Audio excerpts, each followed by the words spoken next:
I didn't win my battle with weeds. They won. And it was a total tragedy.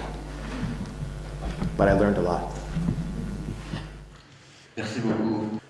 C'était un peu vite quand même. Voilà, c'était très riche. Je n'ai pas tout saisi. C'était trop vite pour moi. Avant de laisser la parole à ceux qui veulent poser une question,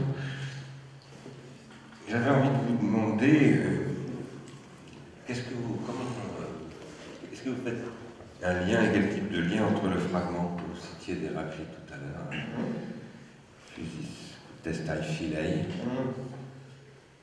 et le fragment 93 où Héraclite dit, je ne l'ai pas en grec sous les yeux, je l'ai mis en français, tel qu'on le traduit, moi je vais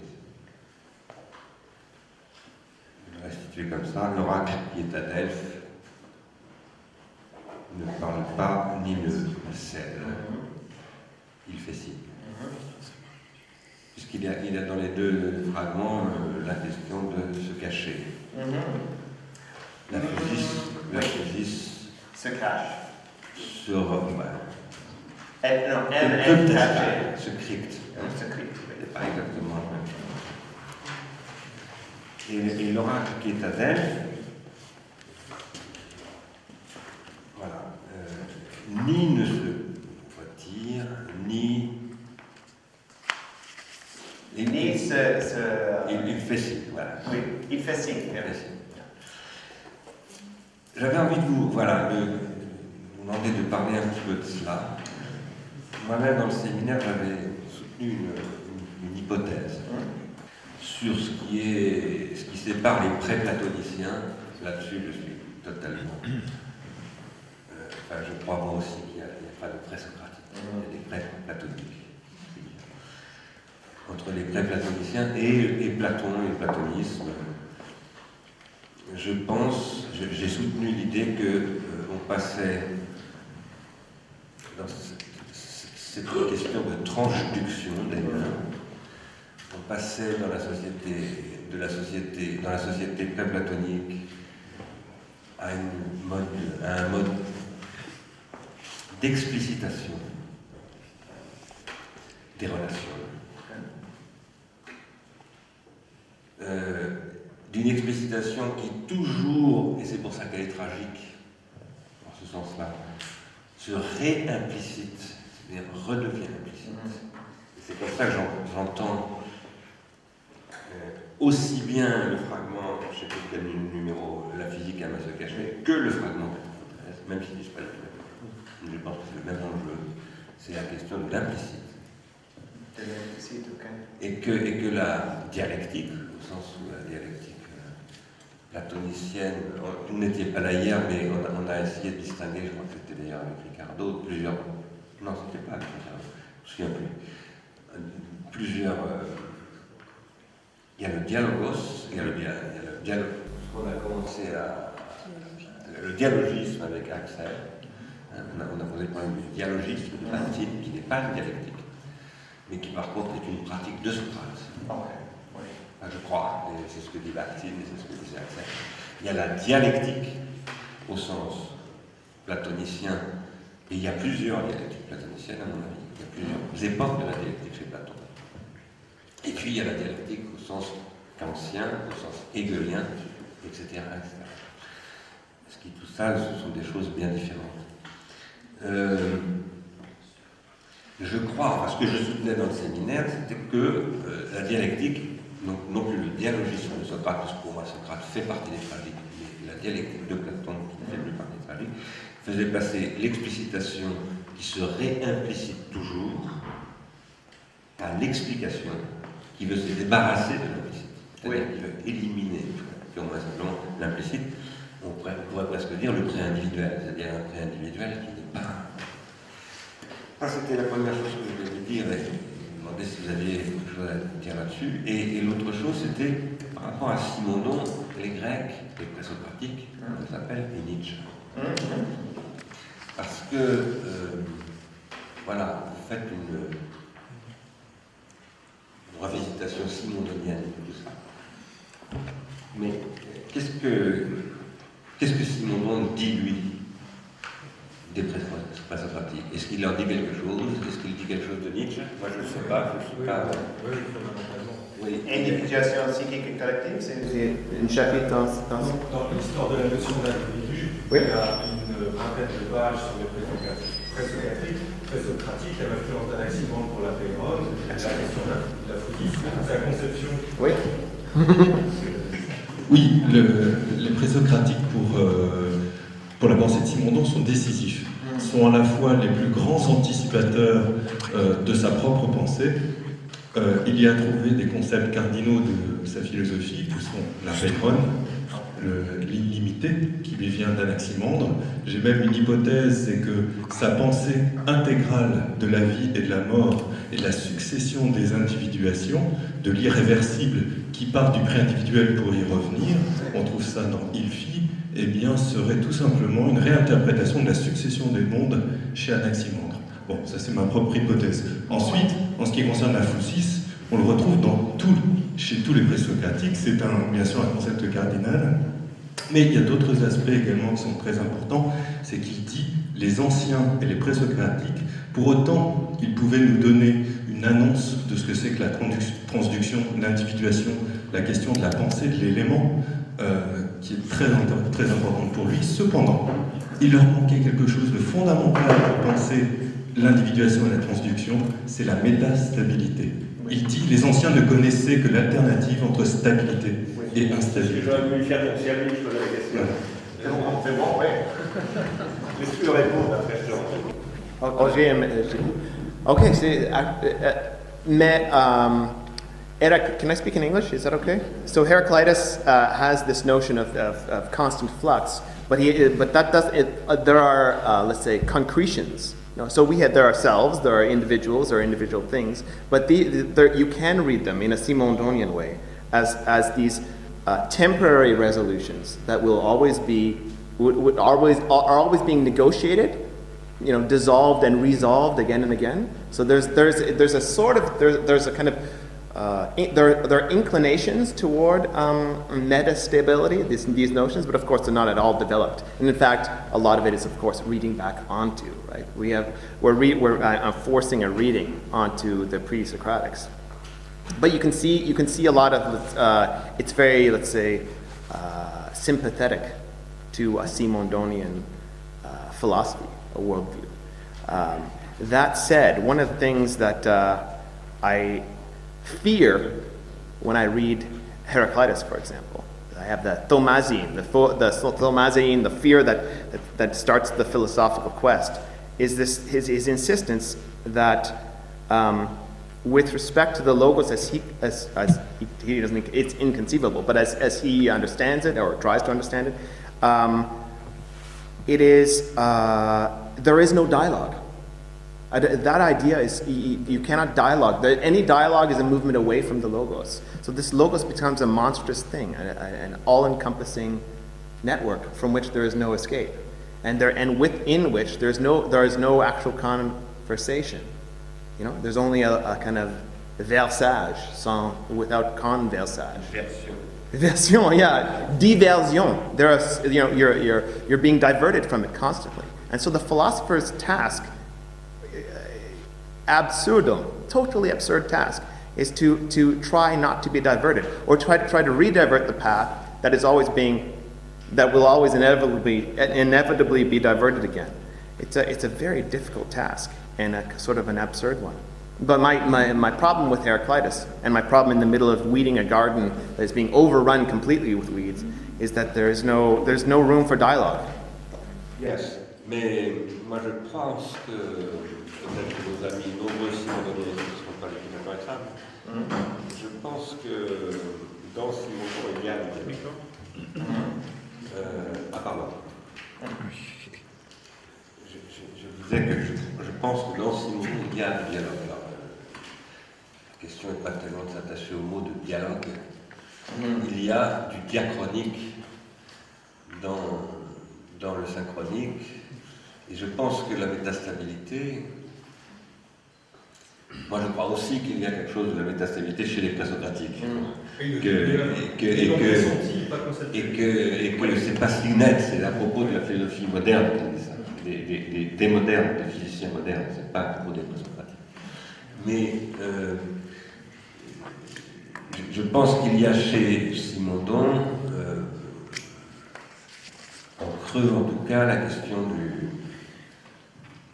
disons, moi j'appelle ça la co-individuation, c'est pas un terme de Simondon, mais je pense qu'il ne veut pas y avoir de passage de l'individuation psychique à l'individuation collective comme un processus qui produit du transindividuel, indépendamment de... Alors, après la question c'est est-ce qu'on privilégie la structure du langage ou pas? Ça c'est une autre question. Quand on pose que la dialectique se fait dans le champ du langage, par exemple, logocentrisme de Socrate, pas de Platon, etc., ou qu'on dit au contraire, mais le logos d'Héraclite, par exemple, c'est un logos des choses, c'est un logos des...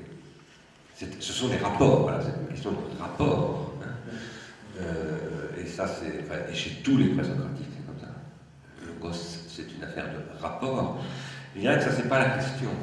Parce qu'il peut y avoir... On peut dire qu'il y a du dialogue entre les choses, à la limite. Oui. Parce que vous citiez la tour. Mais à partir du moment où il y a des processus qui sont, via y compris les choses, parce que les choses, eh bien c'est le sujet dont on parlait tout à l'heure avec Christian, à propos de Digital Humanities, il disait c'est très intéressant de se demander qu'est-ce que c'est qu'écrire pour une machine. Alors ça c'est pas un dialogue entre les choses, mais c'est un dialogue entre moi et une chose, bon, un dialogue entre guillemets. Mais en tout cas c'est une transduction hein, entre moi et la chose. Si on conçoit un certain type de relation transductive, hein, je ne dirais pas toutes les relations transductives, mais un certain type de relation transductive, comme un rapport, et ce rapport comme un dialogos au sens héraclitéen, non pas du dialogue, mais au sens où il y a, le logos est un rapport et que des rapports se constituant, il y a du dia qui se produit, c'est-à-dire du déphasage, dirait Simondon. Hein. Et donc du temps, et donc de l'individuation. La question n'est pas de faire une fixette sur le platonisme. La question est plutôt de savoir, à mon avis, pourquoi le modèle dialectique a si bien fonctionné dans l'histoire de la philosophie, et pas seulement pour de mauvaises raisons, il y a de mauvaises raisons, mais aussi pour de bonnes raisons. S'il n'avait pas eu de bonnes raisons de fonctionner, il n'aurait pas fonctionné. S'il fonctionne depuis Socrate, et là je parle du dialogique de Socrate, et pas du logocentrisme de Platon, jusqu'à la dialectique transcendantale de Kant, et au-delà, parce que je crois que même la dialectique hegelienne est beaucoup plus importante qu'on ne le croit, à commencer pour Simondon lui-même.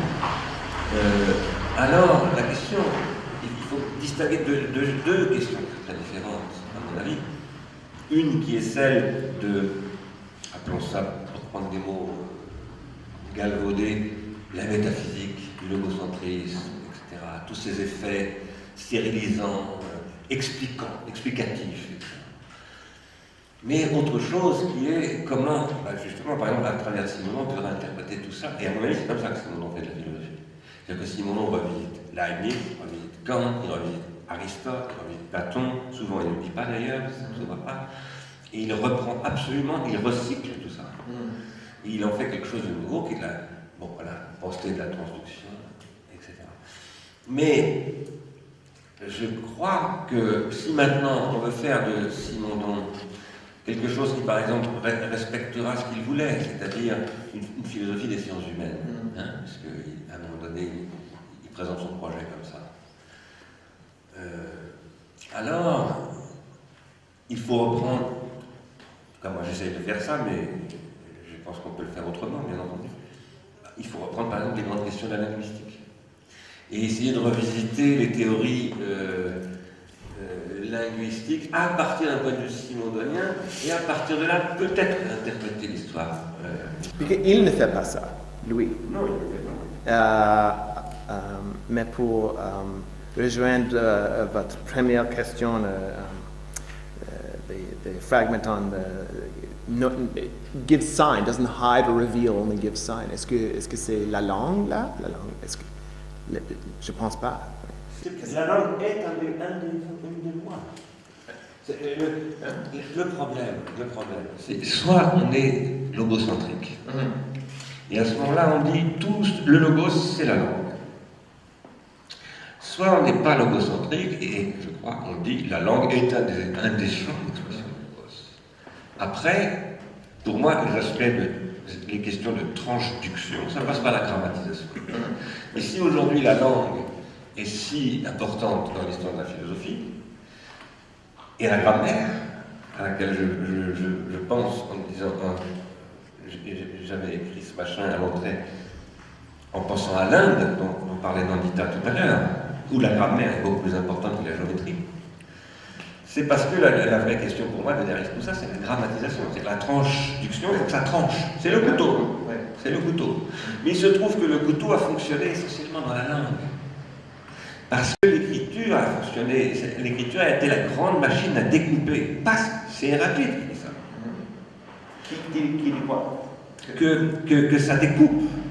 C'est une analyse de Clémence Ramnou qui explique que c'est le fragment, je ne connais pas par cœur, où Héraclite dit il faut penser la séparation des choses avec la séparation des mots. Et Clémence Ramnou dit, mais il ne peut dire ça que parce que c'est l'époque, à l'époque d'Héraclite, on commence à séparer les mots, c'est-à-dire qu'on n'écrit plus les mots attachés en grec, on les sépare. Et donc c'est parce qu'il y a cette séparation que... Alors, ce que je veux dire, c'est que ça n'est pas parce qu'il faut se débarrasser du logocentrisme qu'il faut foutre la langue par-dessus bord. On continue à travailler dans la langue. Ce qui fait que la langue est la langue, c'est qu'elle est grammatisée. Pour moi, qu'elle devient. Maintenant, j'ai beaucoup commenté à une époque un texte absolument magnifique de comment s'appelle-t-il, Jean Giono. Jean Giono qui raconte dans un livre qui s'appelle Un de Beaumugne, je vous le recommande, c'est un très beau roman de Jean Giono qui se passe dans la Haute-Provence et qui raconte l'histoire d'un type qui a vécu dans un village de protestants. Je ne sais pas si vous savez, mais la Provence était un des hauts lieux des guerres de religion en France. Et il y avait donc des villages protestants. Par exemple, le village de Lacoste était catholique, je crois. C'est le village du marquis de Sade. Et en face de Lacoste, il y a Beaunieu qui était protestant. Ou l'inverse, je ne me souviens plus. Je crois que c'est l'inverse. C'est Lacoste qui était protestant et Beaunieu qui était catholique. Et un jour, ce que je vous raconte est une histoire vraie, qu'on m'a raconté à Beaunieu. Un jour, le cantonnier de Beaunieu, le cantonnier c'est celui qui s'occupe de nettoyer les rues dans les villages, était en train de travailler dans une cave de Beaunieu et la cave s'est écroulée. Et il est tombé, il s'est retrouvé au milieu de squelettes. C'était des squelettes de protestants, de Lacoste, qui avaient été tués à Beaunieu et jetés dans des fosses. Si je raconte ça, c'est parce que dans Un de Beaumugne, de Jean Giono, cet homme qui vient de Beaumugne raconte à un autre que dans son village, il y a très longtemps, au XVIIe siècle, à la fin du XVIe siècle, eh bien, les gens ne parlaient pas. Ils ne parlaient pas. Ils ne parlaient pas pour une raison toute bête, c'est qu'ils n'avaient plus de langue. On leur avait arraché la langue. C'était des protestants. Mais ils jouaient de l'harmonica. Et dans ce village, ils étaient tous musiciens, ils étaient tous de très très grands harmonicistes, parce qu'ils s'étaient mis à jouer de l'harmonica pour remplacer la langue. Et ça, c'est très très intéressant quand on réfléchit. Je vous recommande la lecture de ce passage de Giono. Moi, ce qui m'importe là-dedans, c'est que c'est l'instrument. La langue, pour moi, c'est un instrument comme les autres, qui a été survalorisé par l'histoire de la métaphysique. Mais on peut très très bien, avec un marteau, d'ailleurs je parlerai du marteau après-demain, en passant par Nietzsche, on peut très bien, avec un marteau, faire du dialogos, c'est-à-dire non pas de la dialectique platonicienne, mais du dialogisme. Du dialogisme, parce que tout ça, c'est une affaire de facticité. Alors, voilà, ce que je voulais dire, c'est que la question, c'est pas tellement la langue. C'est pas tellement que... de sortir de la langue. C'est d'élargir la question du dialogos, bien au-delà de la langue. C'est ça que je voulais dire. Pardon, j'ai été un peu long. Pour Héraclite, c'est de dominer la dialogos au polemos. Alors, c'est non, instead of just dialogue, it's polylogue, and then you realize that, you know, instead of just phone, it's cacophone. Le bon et le mal, all of it together.